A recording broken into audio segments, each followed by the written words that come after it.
vamos a leer un verso, o mejor no vamos a leer un verso de siempre. En el camino vamos a leer muchos. Hoy nos toca el ministerio de Abel. No él. No. Tampoco. No me está siguiendo usted la línea, ¿verdad? No, nos toca el ministerio evangelístico. Ya hablamos del ministerio apostólico, ya hablamos del ministerio profeta. Yo sé que hay mucho que hablar de ahí, pero indudablemente que no vamos a tener todo el tiempo. Así que nos faltan 3 ministerios todavía, y antes de que termine el año quisiéramos terminar con los 5 ministerios. Ya llevamos 5 semanas en esto. Yo creo que en este martes de final el Señor nos va a bendecir con el ministerio de evangelista. Muchas veces nosotros tenemos estereotipos de los ministerios. Tenemos marcos, tenemos ideas. En América Latina, el ministerio de evangelistas ha sido influenciado fuertemente en los últimos 20 años por los evangelistas puertorriqueños. Y no necesariamente los marcos puertorriqueños, o los marcos guatemaltecos, o los marcos argentinos, o los marcos de Estados Unidos o de Europa, necesariamente son el modelo. No estoy diciendo que no estén haciendo una labor adecuada, sino que estoy diciendo que necesitamos nosotros ir al modelo bíblico. Si conocemos nosotros el modelo bíblico, si nosotros conocemos lo que la Biblia dice acerca del ministerio del evangelista, entonces nosotros mismos vamos a poder apreciar cuando el ministerio de evangelista se mueva bajo los términos bíblicos. Así como hemos visto, y lo vimos un poquito abundante, el ministerio del apóstol, amén. Creo que se acordará usted que vimos 3 temas acerca del ministerio del apóstol. Creo que nos ayudó bastante.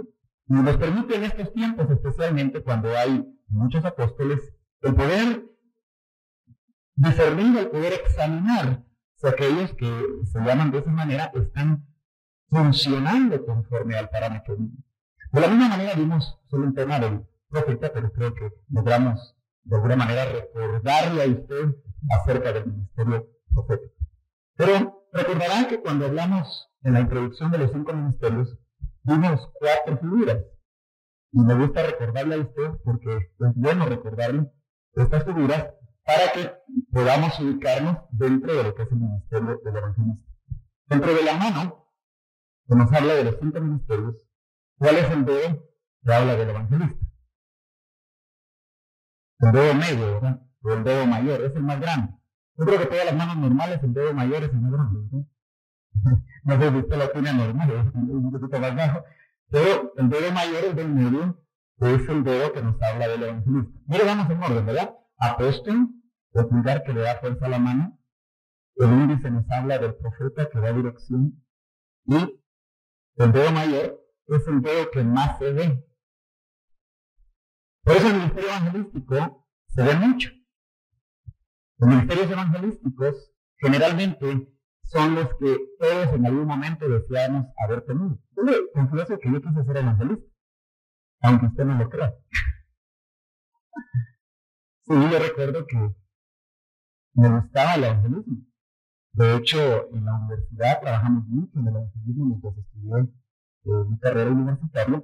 Toda mi labor fue dentro de la universidad compartir el evangelio como evangelista. O no digamos como evangelista, sino que como una persona con el deseo de transmitir el evangelio. Porque es muy diferente el que transmite el evangelio al ministerio del evangelio. Amén. Eso lo vamos a ir viendo. Pero el dedo mayor se ve, por eso usted sabe que el ministerio evangelístico, la manera como lo hemos visto y como lo tenemos en nuestra mente, el marco del evangelista, es un hombre llenando estadios. ¿Verdad que sí? Estamos acostumbrados. Ministerios tan grandes como el de G. Ávila, por ejemplo, nos llenan estadios a cualquier parte del mundo a donde van. Es el modelo que nosotros tenemos acerca del evangelista. O cuando nosotros éramos bendecidos tremendamente por aquel ministro Jimmy Swaggart, que llenaba estadios y llenaba lugares enormes. Un Luis Palau, que a nivel de América Latina lleva 30 años de estar predicando, aunque usted puede decir, bueno, puede tener sus propias opiniones, pero predican el Evangelio de Cristo.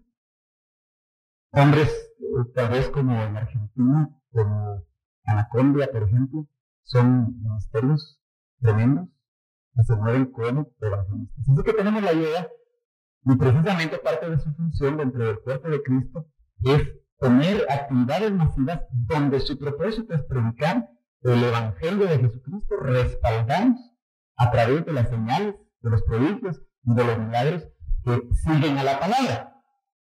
Sin embargo, aún todo eso que nosotros hemos visto, por eso me atreví a mencionar nombres, porque son nombres que usted conoce, tenemos que ver realmente si el ministerio evangelístico es exclusivamente lo que hemos visto hacer hasta el día de hoy a los hombres que se conocen como evangelistas. De hecho, nosotros también, dentro de la misión, tenemos evangelistas. Que han bendecido por muchos años a este ministerio y que indudablemente a través de su función evangelística han permitido expandir el reino de Dios dentro de esta área del cuerpo de Cristo. Pero también en esas figuras que hemos visto acerca de las vestiduras de Jesús, ¿se acuerda? Dijimos que el manto nos habla del ministerio apostólico, el cinto nos habla con el que se ceñía Jesús su túnica, nos habla del ministerio. Solo los de adelante son buenos alumnos, los de atrás no oyen, ¿verdad? Es el ministerio profético. Y el ministerio evangelístico son las sandalias. Amén. ¿Sí? ¿Se está recordando usted? Bueno, a mí me gusta recordarlo. Yo creo que mi tarea va a ser en este año recordarlo. Lo que tal vez a usted se le ha olvidado, pues probablemente no lo está poniendo en práctica. Amén. Pues las sandalias nos hablan del ministerio evangelístico. Y también dijimos en esa figura que nos trasladó el hermano Gaspar, que os he contado, que el apóstol es el lugar de la gente, el profeta, ¿sí? Examina el agua de la fuente que no tenga lombrices, cucarachas, serpientes. Amén. El ministerio profético se mueve en el ámbito de los espíritus para examinar. Mientras que el ministerio evangelístico es el que le indica a la gente dónde está la fuente. Amén. Gloria a Dios. Y finalmente vimos dentro de la figura antitestamentaria a Moisés, tipo del apóstol, Aarón, tipo del profeta. De hecho, se movió en el ministerio profético del Antiguo Testamento. Y hemos visto que hay 3 familias levitas, hijos de Aarón, y Gerson es el que nos habla a nosotros del ministerio evangelístico. Por eso vamos a ver un poquito acerca de eso antes de entrar, ojalá que el tiempo me alcance, a lo que es básicamente lo que el Nuevo Testamento nos enseña sobre el ministerio del evangelista. Pero quiero ver un poquito acerca de esto. También quiero compartirle 2 frases importantes que el doctor Ríos en su libro La estructura de la iglesia nos compartió en su tiempo sobre lo que es el evangelista. Dice, es aquel que trae y expande el reino en los corazones. Se lo leo otra vez. El evangelista es el que trae y expande el reino de Dios en los corazones. Y también nos dice, el evangelista también es del cuerpo de Cristo, pero siempre bajo control. Siempre bajo control. Uno de los problemas a veces del evangelista es que se mueve sin control. Es una tendencia. Y lo sabía el doctor Ríos, y por eso nos decía, que es del cuerpo de Cristo, que funciona dentro del cuerpo de Cristo, pero siempre bajo control, al igual que el profeta, como lo vimos. Un evangelista que tiene su iglesia de base debe sujetarse al pastor local, igual que el profeta, igual que el maestro. Amén. Gloria a Dios. Debe estar sujeto porque son ministerios itinerantes, al igual que el profeta, al igual que el apóstol, al igual que el evangelista, al igual que el maestro, son ministerios itinerantes. ¿Qué quiere decir eso? Que andan de un lado a otro. Hay que ponerles cadena a veces, porque su función es moverse constantemente dentro del cuerpo de Cristo. Indudablemente que nuestros evangelistas de la misión se mueven dentro de las iglesias de la misión, porque de alguna manera se ha seccionado tanto el cuerpo de Cristo que no siempre es fácil para los ministerios ir a otra parte del cuerpo de Cristo, aunque es válido siempre y cuando hayan los permisos adecuados, las pláticas adecuadas con las diferentes cabezas de las áreas apostolares. Pero es el evangelista el que más se mueve dentro del cuerpo de una manera más fácil. ¿Sabe por qué? Porque su mensaje es de salvación. Y en ese sentido, todos los grupos que conforman el cuerpo de Cristo, todas las áreas, generalmente todas, si tienen una doctrina sana y si son sobre la base de Cristo, todos estamos interesados en proclamar las buenas nuevas del Evangelio. De tal manera que nuestros evangelistas de la misión, en algún momento dado, pues trascienden las fronteras del área apostolar con los permisos adecuados para ir a otros grupos para bendecirlos. Así que usted no se debe asustar cuando un evangelista es invitado a otra área, pero cuando él, sujeto a su pastor local o sujeto a su cabeza apostólica, se mueve dentro del cuerpo. Pero la bendición es moverse bajo control, bajo cobertura, bajo los cánones que la Biblia nos establece dentro de las áreas apostolares. ¿Por qué? Porque eso es bendición. Porque entonces lleva el respaldo del envío de aquel ministro que lo está cubriendo. Amén. Gloria a Dios. Muy bien, entonces entremos al ministerio de los gersonitas. Acompáñenme al capítulo número 4 de Números. Hoy sí vamos a leer un poquito de Biblia. Números capítulo 4, verso 21. Y vamos a leer que ahí se nos establece el trabajo de los gersonitas. ¿Y por qué nosotros ubicamos el ministerio evangelístico como figura del trabajo de los gersonitas? Lo vamos a explicar. Y habló el Señor a Moisés diciendo: haz también un censo de los hijos de Gersón. Estoy leyendo el 4, verso 21 de Números, por sus casas paternas según sus familias. Los contarán desde los 30 hasta los 50 años de edad. ¿Sabe usted que los levitas se jubilaban a los 50 años?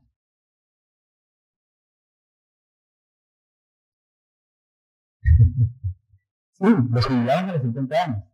Sin embargo, seguían colaborando en el templo, yo creo que como asesores de alguna manera, pero seguían sirviendo, pero a los 50 años se jubilaban. Por eso dice de los 30 a los 50, todos los que se enlisten para cumplir el servicio para hacer la obra en la tienda de reunión. Verso 24, ahí entramos en materia, dice: este será el ministerio de las familias de los gersonitas para servir y para transportar. Para servir y para transportar. ¿Qué van a transportar? Llevarán las cortinas del tabernáculo. Lamentablemente hoy no hemos podido pizarrón, pero de todas maneras creo que los de atrás no lo verían. Trate usted de acompañarme en la imagen que todos conocemos del tabernáculo de Moisés. También el auditorio radial trate de imaginarse y hacer un su dibujito. Pero recordarán usted que el tabernáculo de Moisés, cuando era erigido, los límites de lo que conocían como el tabernáculo de Moisés estaban establecidos por medio de cortinajes, por medio de columnas, por medio de basas, por medio de cuerdas, por medio de estacas. Pero eso delimitaba el tabernáculo de Moisés, que tenía una puerta. Y esa puerta nos habla en figura de Cristo. Esa puerta tenía 4 columnas. Y esas 4 columnas que daban ingreso al atrio del tabernáculo de Moisés nos habla de los 4 evangelios: Mateo, Marcos, Lucas y Juan. Amén. Y la puerta nos habla de Cristo. Entonces, nos damos cuenta nosotros que ellos iban a llevar las cortinas del tabernáculo, de la tienda de reunión, es decir, todo su perímetro, pero no solamente las cortinas, sino también con su cubierta. La cubierta de piel de marsota, que es la piel de tejón, que está encima de él, el velo de la entrada de la tienda de reunión, las cortinas del atrio, el velo para la entrada del atrio que está alrededor del tabernáculo y del altar, con sus cuerdas y todos los utensilios para el servicio de ellos. Todo lo que se deba hacer, ellos lo harán. Yo recuerdo que hace unos 13 años se mencionó por primera vez, lo mencionó el Dr. Ríos, el evangelista es un ministro del atrio. ¿Alguno de ustedes lo oyó? Sí, lo oyó, ¿no? Del atrio. Y eso causó un poquito de molestia, porque se entendió que se estaba bajando de nivel al evangelista. Pero yo lo quiero explicar de esta manera, tal vez para que no quede en usted o en aquel que tiene un ministerio evangelístico la idea de que se le está rebajando. No, el evangelista se mueve en la esfera del atrio, pero él debe estar en el lugar santísimo. Amén. ¿Me está entendiendo? No es que sea un ministro de atrio, porque todos nosotros estamos invitados a estar en el lugar santísimo. Desde que se abrió, dice Hebreos, un camino nuevo y vivo, hasta donde se rompió el velo, hasta el lugar santísimo. Usted y yo ahora podemos accesar como sacerdotes del nuevo pacto hacia el lugar santísimo cuantas veces querramos, porque el velo se rasgó y el camino es un camino nuevo, un camino que está abierto. Así que los 5 ministerios indudablemente deben estar en el lugar santísimo. Pero la esfera de trabajo en el atrio le corresponde al evangelista. ¿Por qué? Por eso es interesante ver que él llevaba las cortinas que delimitaban el tabernáculo. ¿Sí me está siguiendo? Está rotando usted, use su imaginación, por favor. Un día vamos a tener aquí un cañón y vamos a tener una pantalla y vamos a hacer esquemas para que usted me pueda seguir, porque las ayudas audiovisuales siempre ayudan para que uno pueda entender mejor ciertos detalles. Amén. Pero note usted que todo lo que tenía que ver con el perímetro del tabernáculo, lo que tenía que ver con la entrada, las cortinas del atrio, el velo que le llamaban el primer velo en la entrada, tenía que ver precisamente con el trabajo de los gersonitas. Ellos transportaban eso. Cada vez que el pueblo de Israel, la nube se movía, usted sabe que el pueblo de Israel se movía también. Eso habla de la alianza del Espíritu moviendo al pueblo de Dios. Así que nosotros como iglesia también tenemos que movernos de esa manera. Pero los primeros que se movían eran los gersonitas y los meraritas. Después vamos a hablar de los meraritas cuando hablemos del ministerio pastoral.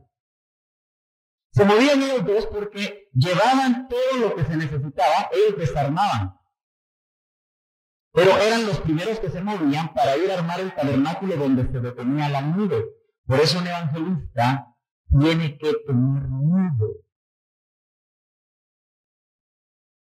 Si no tiene nube, va a hacer el trabajo como a él se le ocurre.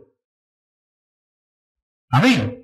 Entonces ellos miraban la nube y sabían que donde la nube se detenía, ahí era el lugar donde ellos tenían que ponerse a erigir el tabernáculo, tanto los evangelistas, los gersonitas, como los meraritas, que después vamos a ver el trabajo específico que tenían que hacer. Y luego entraban los coatitas. No los coatitos, los coatitas. Amén. Bueno, entonces, dése cuenta usted que en el atrio estaba lo que conocemos como el altar del sacrificio.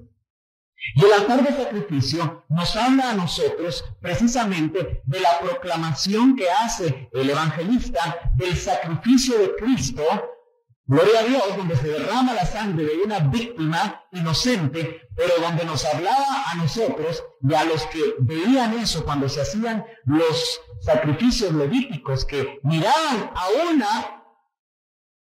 un cordero que cuando fuera inmolado, cuando fuera sacrificado, siendo el cordero de Dios que iba a quitar el pecado del mundo, eso miraba hacia el sacrificio de Cristo.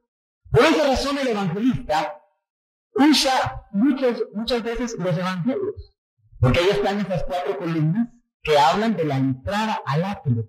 Esas 4 columnas nos hablan de los evangelios. ¿Y los evangelios de qué nos hablan? Nos hablan de la vida de Cristo. Nos hablan desde su nacimiento hasta su resurrección, que es todo el contenido del evangelio, las buenas nuevas de salvación. Por eso, un evangelista debe proclamar eso. Por eso te nota muchas veces que los evangelistas utilizan, aunque no es lo único que deben de utilizar, pero utilizan muchas veces lo que son los evangelios. Porque están permitiendo que están hablando del mensaje que nos va a llevar a todo hombre frente al sacrificio de Cristo. Pero es interesante que en el atrio no solamente estaba lo que es el altar del sacrificio, sino que también estaba la fuente de la vaca, que nos habla a nosotros del bautismo. Así que la tarea de la evangelista es llevar a los hombres a Cristo hasta el bautismo en agua. Y eso lo vamos a ver un poquito más adelante cuando veamos algunas cosas. Así que note usted que también llevaba la cubierta de piel de marsopa.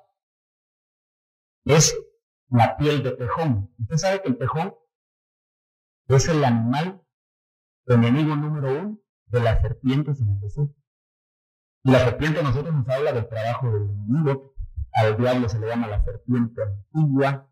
Es uno de los nombres que se le da. Así que el evangelista, a donde va, tiene una batalla frontal con las huestes del mal. Porque lo que va a hacer es proclamar ese mensaje que puede transformar al hombre, pero indudablemente el enemigo no va a estar de acuerdo.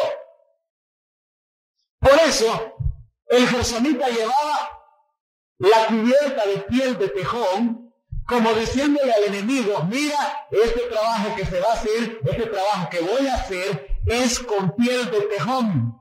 Y el tejón siempre le ganaba la batalla a la serpiente. ¿Me está siguiendo? Gloria a Dios. Por eso es que vamos a ver cómo el evangelista tiene señales y se mueven en él los milagros y se mueven en él las señales que van detrás de la palabra para poder pelear la batalla espiritual que se está librando. Así que hay características como las hay en el ministerio apostólico, las hay en el ministerio profético, también las hay en el ministerio evangelístico. Muy bien.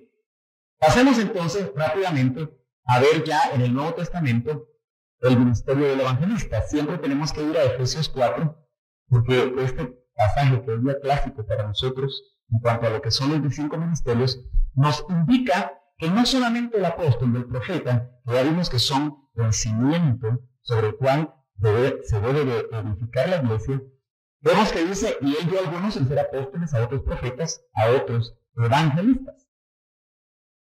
Pero somos a fin de capacitar a los santos.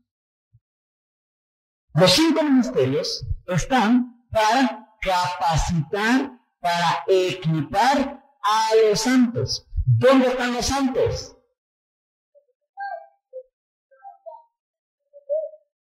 No está muy convencido usted, ¿verdad? Para capacitar a los santos para la obra del ministerio. Es que el pasaje deja entrever como que los santos que son capacitados son líderes que van a apoyar el trabajo en la iglesia. Y luego está el pueblo. De eso no es el tema de hoy. Pero dice, capacitar a los santos. Pregunto, ¿debe un evangelista capacitar a los santos? Ahora, no siempre yo veo a los evangelistas con la intención de capacitar a los santos. Les gusta estar en los estadios, en las campañas, bajo las carpas viendo la gloria de Dios. Pero no siempre todos los que son evangelistas, de los que se les conoce como evangelistas, están dispuestos a capacitar a los santos. Pero yo no sé si usted está de acuerdo conmigo que la Biblia dice que los evangelistas, como parte de los 5 ministerios, capacitan a los santos. ¿Y para qué los capacitan? Para la obra del ministerio, para la edificación del cuerpo de Cristo. O sea, los santos capacitados edifican al cuerpo. Eso quiere decir que un evangelista debería hacer discípulos. Amén. Sí. Porque todos nosotros, como dicen los salmos, con dificultad vamos a llegar a 80 años. ¿Verdad que sí dicen los salmos? Dice, el justo con dificultad llega a 70 años y aún con mucha dificultad a los 80. Así que, si un evangelista ya tiene 60, tiene que apurarse a hacer discípulos. Porque ¿quién va a hacer el trabajo? Esa es una deuda que yo le llamo la deuda de la cadena discipular. ¿Se acuerda usted que 12 hombres con Matías recibieron la responsabilidad de discipular el mundo? Pero ellos no lo hicieron solos. Ellos discipularon, eran 12, discipularon no sé cuántos. Supóngase que cada uno de ellos discipuló 12. Eso es una suposición. Eran 144 discipulados en la segunda generación de discípulos, en el segundo eslabón de la cadena discipular. En Jesús 144, discipulaban a otros dos, los matemáticos. 144 por veces son como 1.600 personas. Y así fue que se llenó el mundo y venimos a esta etapa en la cual deben haber discípulos, pero especialmente los 5 ministerios, su responsabilidad es equipar.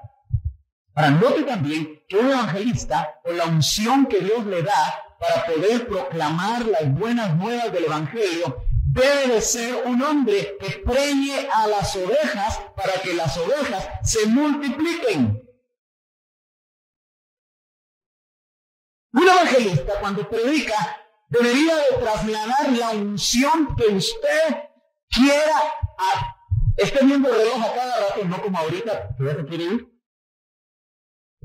sino que quiera salir rápido porque quiere ir a hablarle a la vecina, quiere ir a hablarle al esposo, quiere ir a hablarle a los hijos, quiere ir a hablarle a la familia, quiere hablar al compañero de estudio, al compañero de trabajo. ¿Por qué? Porque la unción del evangelista lo preñó a usted para trasladar el mensaje de salvación a todo aquel que lo quiera oír.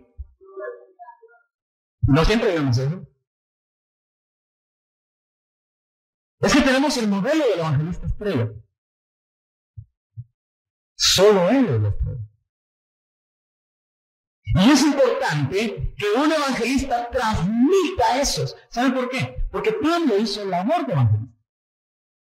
Y por eso cuando él hizo esa labor y la hacía como apóstol, él hacía una labor de evangelista cuando iba a los lugares donde no había sido sembrado Cristo o la semilla del evangelio. Él empezaba como evangelista. Amén. Porque fíjese que los gersonitas llegaban primero. Después los meraritas trabajaban con las tablas y las columnas. Vamos a ver de qué se trata. Después los coatitas llevaban todos los utensilios.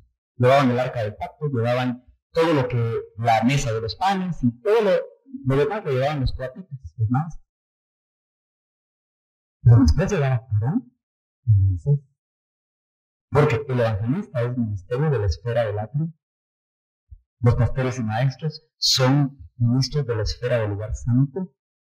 Y los apóstoles y los profetas reunidos son ministros de la esfera del lugar santísimo. ¿Me está sirviendo? ¡Gloria a Dios! Entonces nos damos cuenta nosotros que esa labor de equipamiento muchas veces no se hace.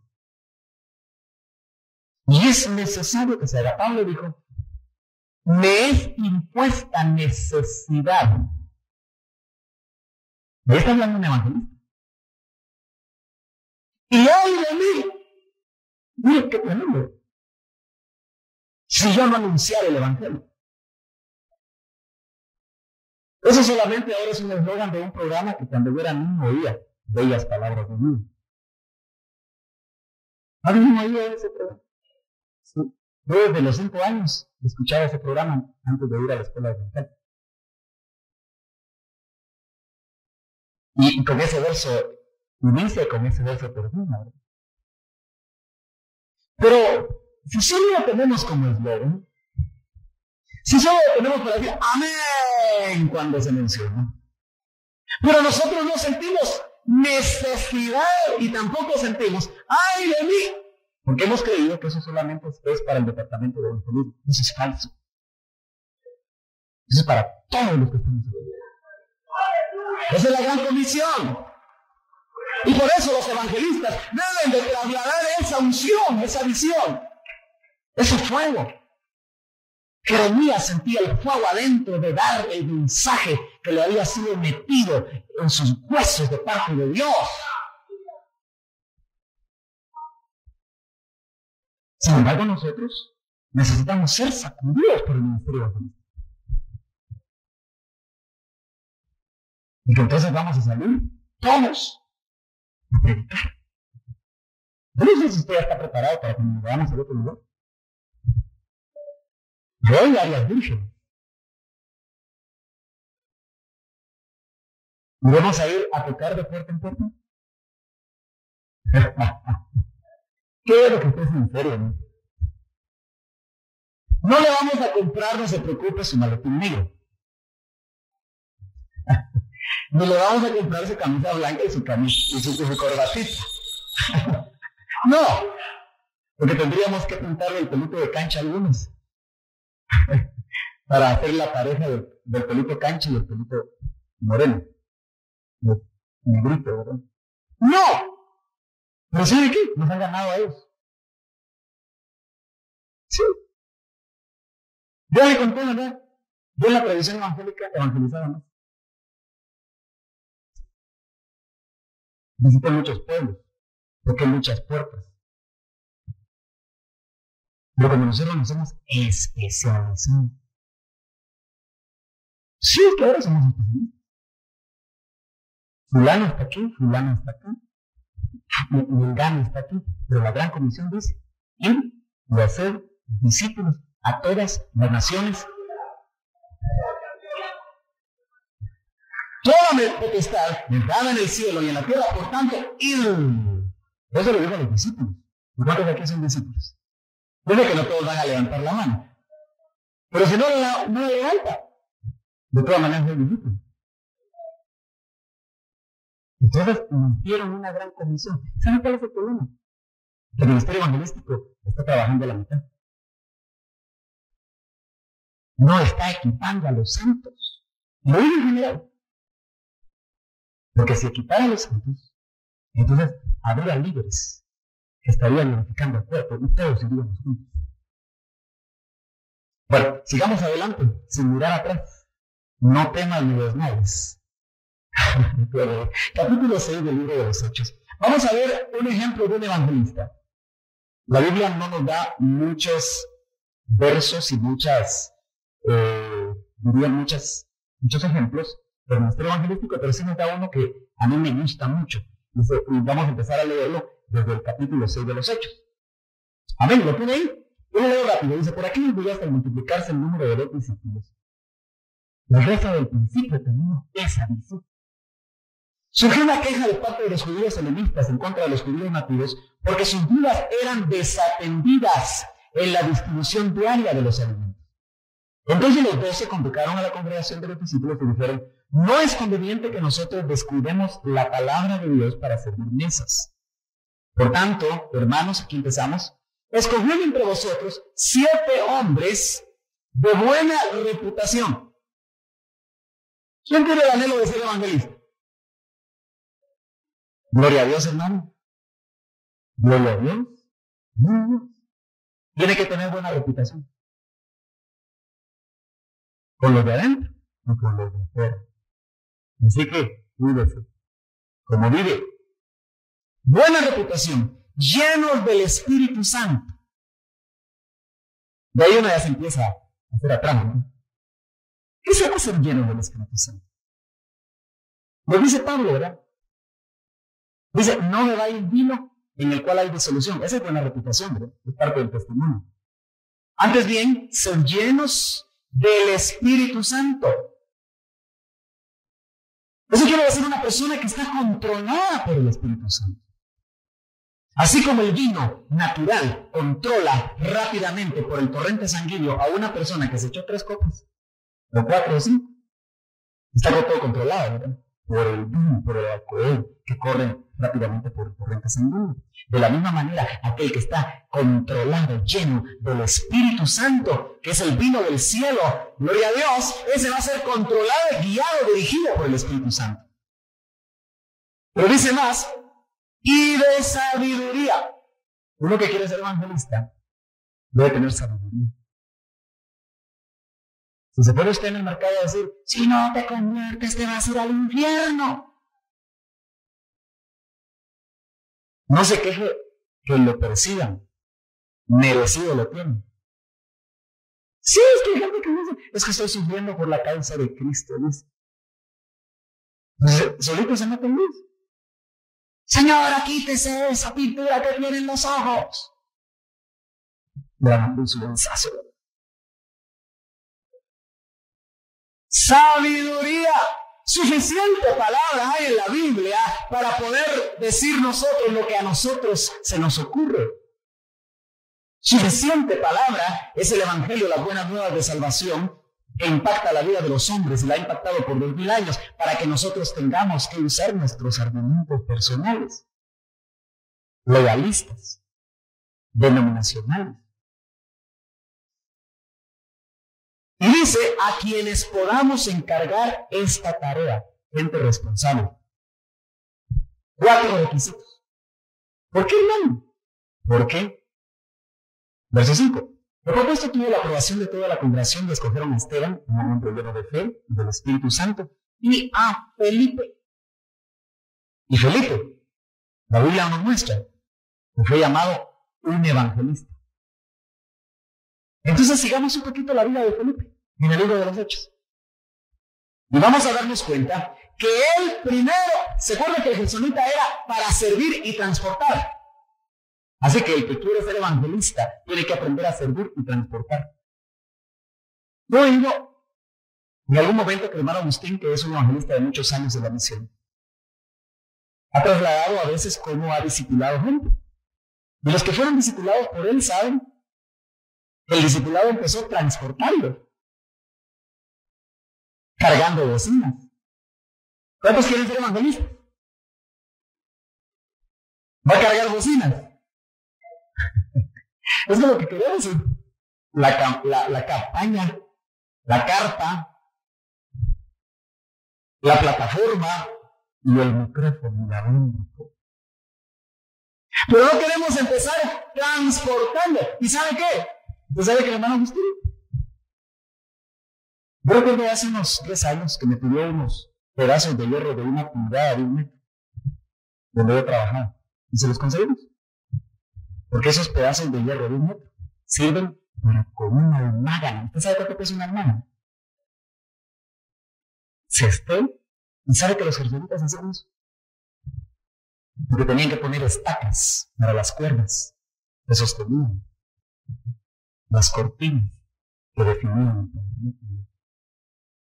Así que cada vez que una persona está siendo discipulada y está almaganeando, ahí está predicando mejor que en el púlpito. Porque para almaganear tiene que estar lleno del Espíritu. Para almaganear tiene que estar lleno de sabiduría, porque si no se va a agarrar un dedo. ¿Se da cuenta dónde empiezan los ministerios? Claro, el ministerio no se hace, nace. Los 5 ministerios nacen. Pero los hombres los reconocen. Y Felipe empezó sirviendo a las mesas. ¿Me está siguiendo? Bueno, todavía está contento conmigo. ¡Gloria a Dios!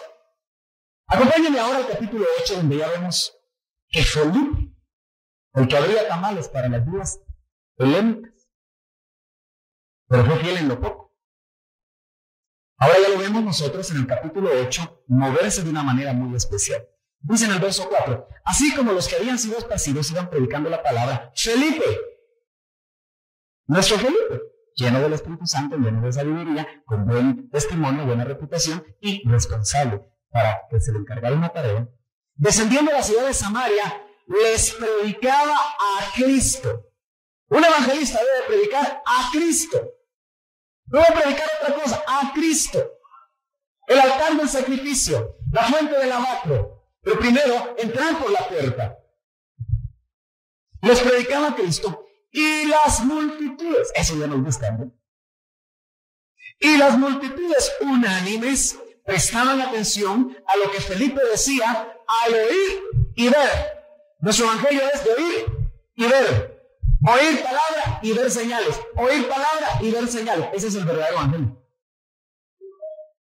Hay mucho evangelio que se debe oír. Hay mucho ver señales. Y el evangelista va a predicar, pero la gente va a ver también. ¿Y qué veían de Felipe? Las señales, los milagros que hacía. No los hacía él. Los hacía por medio de los dones del Espíritu Santo que se movían en él. Eran las señales que seguían a la palabra, pero el énfasis no eran las señales, era la palabra. Hoy hay evangelistas, modelos nuevos, que vemos que el énfasis son señales y poca palabra. De ahí tenemos que ser cuidadosos para discernir las señales. Muy bien, sigamos viendo acá Porque de muchos que tenían, veamos las características de un evangelista actuando, que tenían espíritus inmundos, pero no uno, muchos que tenían espíritus inmundos. Estos salían de ellos, gritando a gran voz, y muchos que habían sido paralíticos y cojos eran sanados, y había gran regocijo en aquella ciudad. Es interesante ver que cuando llega un ministro de Dios, evangelista, a una ciudad, causa regocijo por lo que está sucediendo. Cuando el Dr. Ríos estuvo en Argentina, nos cuenta del ministerio de un tremendo evangelista llamado Guatemala Anaconda. ¿Algunos han oído esto? ¿Sí? ¿Ustedes han leído su libro? Escribió su libro que dice: óyeme bien, Satanás. Pero su labor se ha circunscrito a la gente. Lo que nos contaba el doctor es que era tan impactante la liberación que había una carta donde se predicaba la palabra y otra carta del mismo tamaño donde llevaban a las personas que caían en el mundo.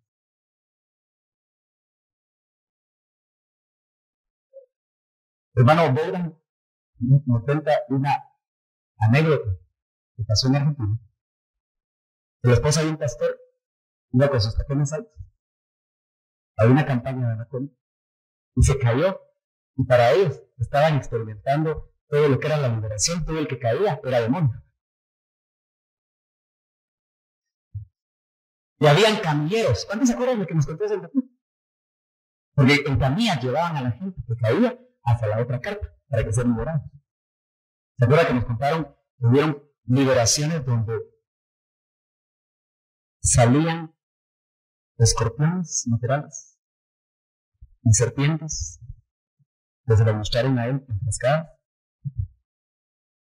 Tremendos milagros. Entonces esta hermana, después de un pastor, se cayó y se la llevaron. Y ella decía: soy esposa del pastor, cállate, espíritu mentiroso. Y se la llevaron.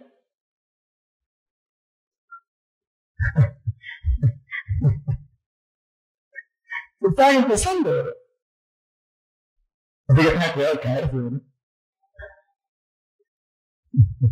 Gloria a Dios. Entonces vemos nosotros cómo habían características, señales que nos hablan de nosotros del ministerio evangelístico. Muy bien.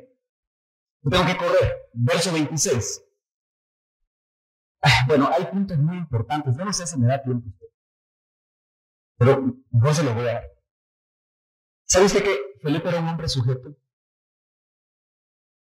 Fíjese que llegó a Samaria, él predicaba, las multitudes lo oían a él hacía las señales, mas sin embargo, dice en el verso 14, cuando los apóstoles que estaban en Jerusalén oyeron que Samaria había recibido la palabra de Dios, les enviaron a Pedro y a Juan, quienes descendieron y oraron por ellos para que recibieran el Espíritu Santo. Pregunta: ¿cree usted que Felipe hubiera podido poner manos y que recibieran el bautismo con el Espíritu Santo? ¿Por qué no lo hizo?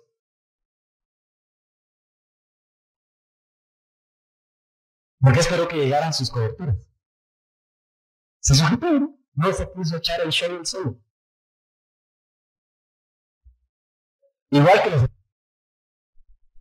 Era un hombre sujeto. Y note usted que se dio inmediatamente a sus coberturas. Por un momentito que no se muestra esto. Ustedes no lo mandan a Nicaragua. Un poco bajo de Nicaragua. Una tremenda y de repente el pastor lo cantó.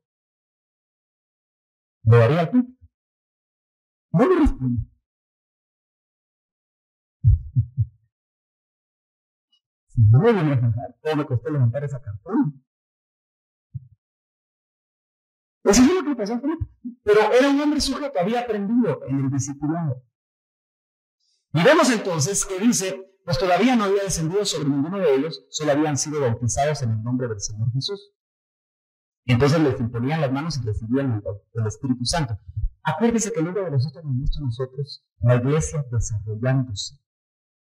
Lo que nos están diciendo a nosotros es que había función apostólica importante aún para administrar el bautismo con el Espíritu Santo. Hoy en día usted sabe que no solo los apóstoles ponen manos para que el Señor bautice. Es suficiente con que haya un influjo, que le crea a Dios y que la persona también le crea al Señor y que haya anhelado en su corazón ser bautizado con el Espíritu Santo. Muy bien, entonces era un hombre sujeto. Pero ya en el verso 26 vemos que era un hombre guiado, así como Gerson esperaba que se moviera la nube y recibía la orden de Moisés para moverse. Él estaba en la campaña tremenda que tenía en Samaria. En el verso 26 dice, un ángel del Señor habló a Felipe. Interesante, ¿no? Era un hombre guiado de arriba. Si no hubiera sido guiado de arriba, ¿usted cree que él se hubiera ido de la campaña de Samaria? No, ¿verdad? Estaba bueno, entonces. Hasta Simón el mago se había convertido. Diciéndole, levántate y ve hacia el sur, al camino que desciende de Jerusalén a Gaza. Este es un camino desierto. Él se levantó y fue, y aquí había un eunuco etíope, alto oficial de Candace, reino de los etíopes, el cual estaba encargado de todos sus tesoros y había venido a Jerusalén para adorar. Ah, ya sé por qué Felipe fue. Tenía plata de los etíopes. Era el encargado de todos los tesoros de la reina Candace. Le iba a dar un... No fue eso, ¿verdad? Él no sabía a dónde le iba a llevar el Espíritu. Quiere decir que es un evangelista, cuando es guiado, no está pidiendo gustos. Si hay que ir al Júpiter, al Júpiter. Si hay que ir a Estados Unidos, a Estados Unidos. Si hay que ir a Europa, a Europa. Pero si hay que ir a Nicaragua, si hay que ir a Haití. ¿Cuántos evangelistas se apuntan por ir a Haití? No hay zombies, hermano. No voy a hacer que venga, que regrese evangelista zombie. Y dice, cuando Felipe, bueno, note usted que primero en el 26 le habla un ángel del Señor, y en el 29 dice, y el Espíritu dijo a Felipe, mire qué tremendo. Le hablaban ángeles, y le hablaba el Espíritu. Eso quiere decir que el Espíritu le confirmó. Cuidado cuando usted oiga o tenga visiones o sueños. Tiene que haber confirmaciones.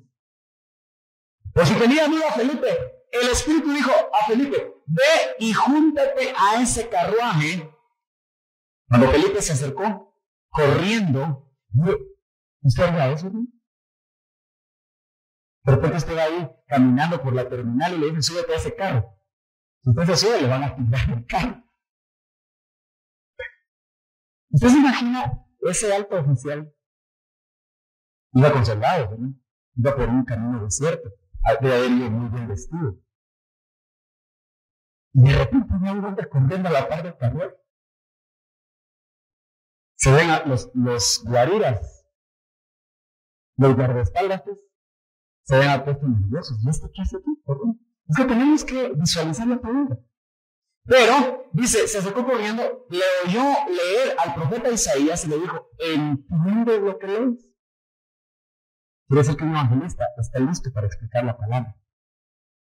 Especialmente la que tiene que ver con llevar a las personas a Jesucristo. Es diestro. ¿Entiendes lo que lees? Así que, si usted quiere ser evangelista, métese a la palabra. Entiendo lo que lees. Y él respondió, ¿cómo podré a menos que alguien me guíe? Un evangelista guía, ¿verdad?, a las personas a encontrarse con Cristo. E invitó a Felipe a que subiera y se sentara con él. El pasaje de la escritura que estaba leyendo era este. Quiere decir que el Espíritu Santo trabaja juntamente con los evangelistas. ¿Qué casualidad? Estamos leyendo a Isaías precisamente cuando dice, como oveja fue llevado al matadero.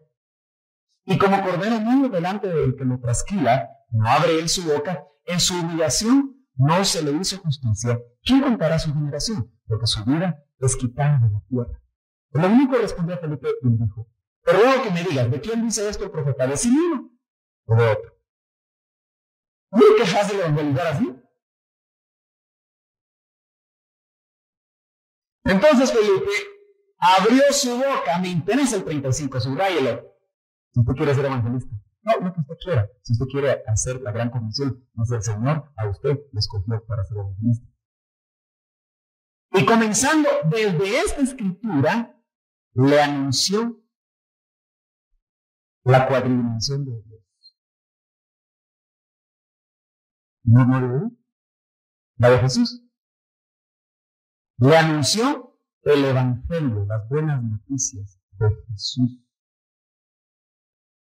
Y no le dijo otra cosa. ¿Sabe cuál es el problema de nosotros cuando queremos evangelizar? Que queremos hablar de los tres dominios. Y dejamos sin banda a la gente, ¿verdad? Yo por eso le digo a los discipuladores y se enojan conmigo. Lo que pasa es que lo disimulan muy bien. Yo quiero llevarlos a tocar de puerta en puerta. Porque un discipulador que no sabe guiar a una persona a Jesucristo, no entendió lo que es el discipulado. Porque ¿dónde empezamos? Con el ABC. Nosotros queremos empezar con el X, Y, Z. Hay que darles el alfa para llevarlos después a lo mismo. Dice, empezando desde esa escritura, eso es muy importante. Usted tiene que aprovechar el momento del Espíritu para empezar con una persona desde esa escritura, no necesariamente la Biblia. Usted se da cuenta que en los buses o en los microbuses, en el trabajo, hay gente que le dice, ¿verdad que como está de caro todo? De esa escritura o de esa frase empieza. Ya se da cuenta que cómo está matando gente, de ahí arranca. Mire, ahora da mucho miedo salir de noche. No tengo miedo. De ahí arranca. Partiendo de esa escritura dice, le anunció el Evangelio de Jesús. Yendo por el camino llegaron a un lugar donde había agua y el eunuco dijo, mira, agua. Le impide que yo sea bautizado. ¿Hasta dónde le habló? Hasta el bautismo. ¿De dónde se había él? Tenía que bautizarse. Por eso el trabajo del evangelista termina hasta el bautismo de agua. Luego tenemos tal vez hasta que cambiar secciones. Tenemos recién convertidos por aparte y evangelismo por aparte. De repente lo vamos a funcionar. Para que el que está en el parque sea el que visita, el que se convirtió, porque es el Padre espiritual. Porque si usted se convierte con alguien, ¿quién quiere usted que lo visite? El camino a Cristo. Llega otro. Y pues es mal encarado.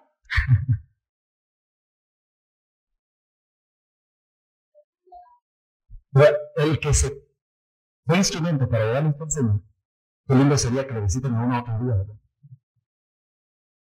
Y que le hablen acerca de la palabra, que confirmen su llamado, su entrega. Porque hay mucha gente que se convierte en los parques, o en los hospitales, o en la iglesia. La otra día no creen nada. Entonces solo quedan parte de las estadísticas del departamento de evangelismo. ¿Cuántos convertidos? 30. Sí, pero ¿cuántos perseveraron?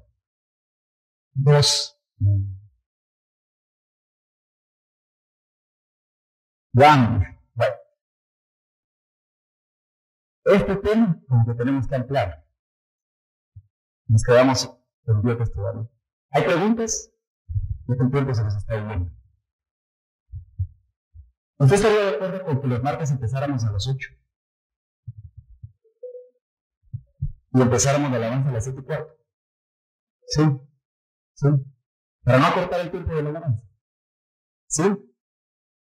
Para que expongamos de 8 a 9 y tengamos casi 20 minutos de preguntas. Para que usted no se vaya tarde.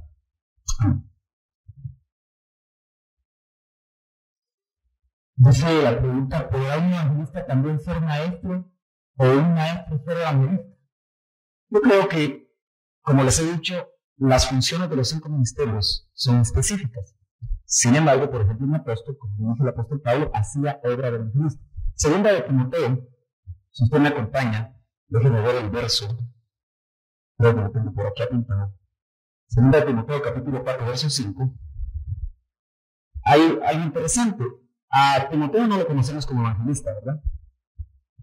Segundo libro de Timoteo, capítulo 4, verso 5, dice, pero tú sé sobrio en todas las cosas, sufre penalidades, haz el trabajo de un evangelista. Ahora, a Timoteo lo ubicamos nosotros como apóstol, ¿verdad? ¿Se acuerda cuando vimos los apóstoles del Espíritu? Cuando él, juntamente con Pablo y otro hermano, dicen apóstoles. Se presentan como apóstoles. Pero los apóstoles, es interesante que hacen una labor de evangelista, como la hizo Pablo, cuando van a abrir áreas donde el evangelio de Cristo no ha sido sembrado. Entonces el apóstol lo primero que hace es trabajo de evangelista. Yo creo que un maestro podría hacerlo, pero probablemente no va a ser su fuerte. Sin embargo, yo creo que un maestro debería estar equipado para poder hacer esa labor. Cuando en algún momento dado el Señor lo lleva a un lugar y su trabajo. Mire, de hecho, yo he visto hermanos que tienen tendencias a la enseñanza, que son didácticos, no necesariamente maestros de los 5 ministerios, que van a pastorear a un área donde su trabajo tiene que ser de evangelistas. Así que, ¿por qué cree usted que el evangelista equipa a los santos? Porque un evangelista, con la unción de evangelista, debería equipar maestros, debería equipar profetas, debería equipar pastores, para que cuando necesiten ese equipamiento, lo puedan hacer. Sin embargo, sabemos que hay 5 ministerios porque hay 5 diferentes maneras como el Señor trabaja, pero sí creo que podría ser factible que se pudiera dar. Y un evangelista maestro, yo creo que si el varón se desarrolla en las escrituras, podría manejar esas combinaciones. Cuando terminemos los 5 ministerios, vamos a ver la interrelación de los ministerios, de lo que nos están hablando ahora, pero ampliar. Entonces, la segunda pregunta, ¿el evangelista tiene que empezar su ministerio sirviendo en el diaconado o de una vez es lanzado en el mundo? Mire, esa pregunta, apláudale al que la hizo.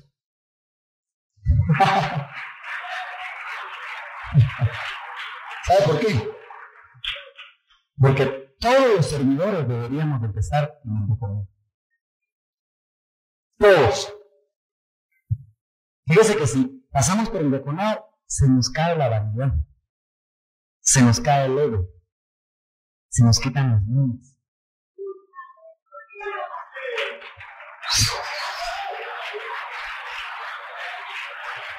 Disculpe que sea tan directo, pero a veces así lo entienden a uno, ¿verdad?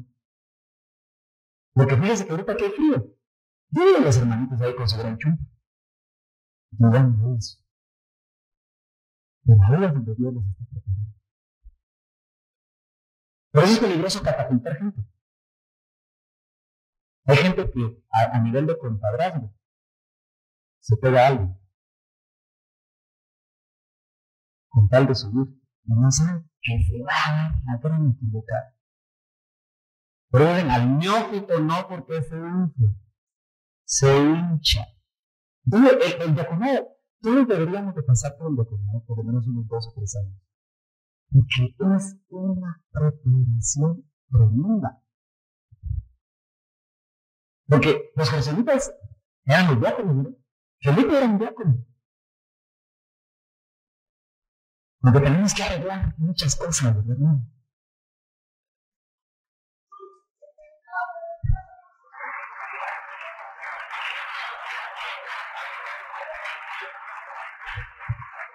Yo le aseguro que si a alguien le ponemos el uniforme de diácono, que ya se cree evangelista, hay muchos que se creen evangelistas, ya no viene a la iglesia. Vamos. No, Sergio, ¿por qué en nuestra congregación no se da la enseñanza de cómo evangelizar a la congregación general si nos sube a los grupos? Ok, yo creo que lo vamos a hacer los martes. Ya lo tengo en mi corazón. Eso sí, después de hacerlo, vamos a salir. Vamos a salir. Vamos a salir. Yo les quiero contar. Yo conocí a Luisito Morales cuando Luisito Morales y yo no éramos niños. Yo tenía 14 años. Yo tenía como 40 años. No. Pero me enseñó un curso tremendo de 3 meses en un instituto que se llamaba Cómo Evangelizar. Mire, tremendo, no se me olvida. de hace mucho tiempo. De repente invitamos a Luisito que nos ayude, ¿verdad? Él se desarrolló mucho en Cristianos en Acción, un grupo especializado en el evangelismo personal, casa por casa. Usted sabe que así lo ganó su esposa, a través del evangelismo personal. La hermana Tere, perdón, la hermana Rebequita. No, perdón, no fue la hermana Rebequita, fue la hermana Tere, la esposa del hermano Patricio Sarasua, la que le llevó el mensaje del evangelismo personal al hermano Luisito. Y era amiga de la hermana Roma. Así fue la cosa. Así que, hermanas, conocen. Ahí puede estar el reino. Hermano Sergio dice la pregunta: ¿por qué se perdió el deleite de hablarle a las almas de Cristo como antes lo hacíamos? ¿Es porque nos acomodan? Sí, pero es porque estamos unidos. Hay muchos que no quieren saber, están limitados. ¿De qué sirvió esto entonces? Si tú lo hiciste para Dios, no esperes recompensas humanas. Entonces, nosotros, porque mire, aquí hay mucha gente que por causa del tiempo, como dice el autor de Hebreos, debería hacer ministro. Y todavía hay que enseñarle lo divino. Se perdió. Es una gran verdad. Se perdió. Hay que andar arriando a la gente. Pero ¿sabe por qué? Porque también se ha perdido el gozo de la salvación. Porque el que tiene el gozo de la salvación no quiere compartir con otro, lo quiere compartir con otro, lo quiere compartir con otro. Porque es tan grande el gozo de su salvación y la gratitud que tiene, que lo que quiere es dárselo a otro. Pero como se perdió el gozo, ¿cómo le voy a decir que en Cristo todo lo puede? Si está viviendo una vida mediocre, una vida de derrota, una vida de frustración, una vida de amargura. A mí me dicen que los mensajes que Dios está dando son fuertes. Y más fuertes se van a poner. O despertamos, o mejor traigamos nuestra chamarra y echémonos a dormir, hermano. Amén. Si una persona naturalmente habla de Jesús, individualmente y siente en su corazón hacerlo todos los días, y ha llevado a personas hasta el bautismo en agua, ¿será que tiene un ministerio evangelístico? No, debemos asegurarlo.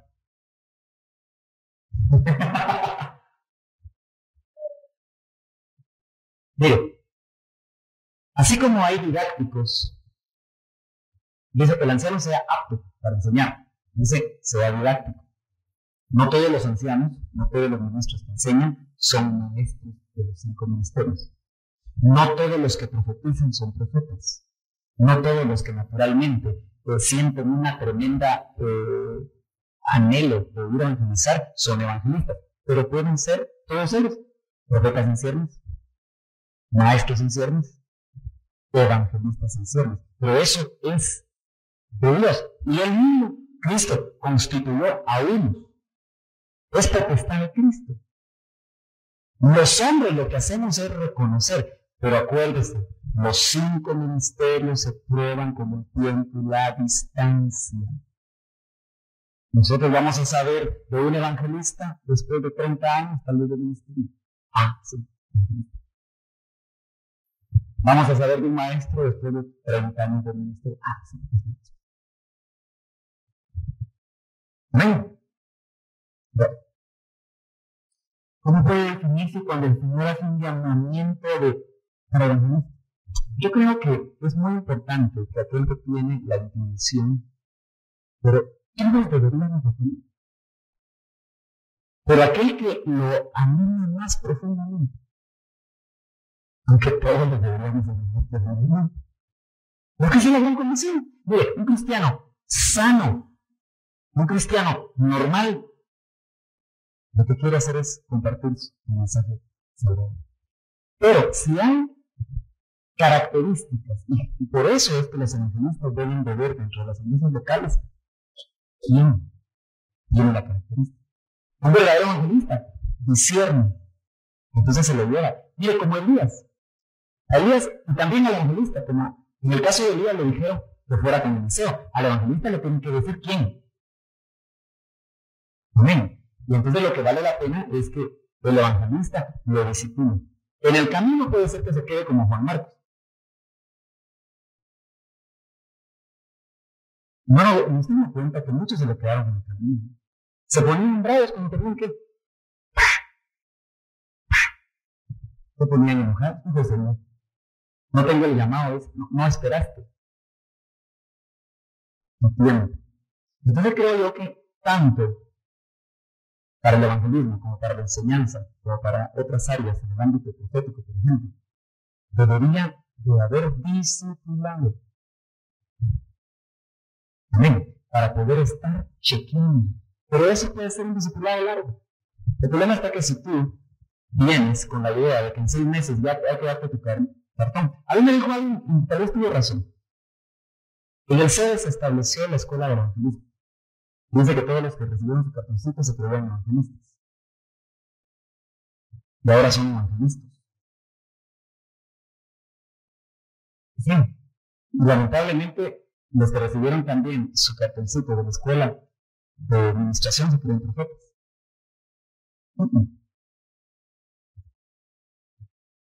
Falta un camino, la vez larga que recorrer. Mire, el punto no es cómo te dan el amor.